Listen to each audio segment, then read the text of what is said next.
என்னையா உன் ஃப்ரெண்டோட பையன் பர்த்டேக்கு போனில, நல்லபடியா முடிஞ்சதா? ஆட்டுக்கறி போட்டாங்கடி, சிறப்பா முடிஞ்சது. சரி, எங்க அவளை காணும்? பின்னால வந்துட்டு இருக்குடி. அப்புறம் ஒரு நல்ல விஷயம் நடந்துச்சு. அந்த ஃபங்க்ஷன்ல ஒரு அம்மா தட்டு நிறைய சாக்லேட்டை வச்சுக்கிட்டு எடுத்துக்க சொன்னாங்க. எல்லாரும் எடுத்துக்கிட்டோம்.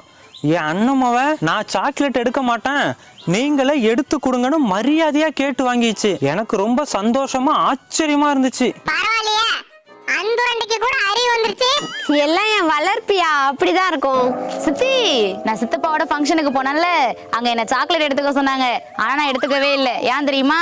தெரியும்டி, பெரியவங்களுக்கு மரியாதை கொடுக்க தானே. அது இல்ல சித்தி, என் கை சின்ன கை, அவங்க கை பெரிய கை. அவங்க எடுத்து கொடுத்தாதானே சாக்லேட் நிறைய கிடைக்கும். அதான பார்த்தேன், நாய் நக்கி தானே குடிக்கும். இன்னைக்கு நாகரிகமா நாற்காலியில உட்காந்து குடிக்குதேன்னு.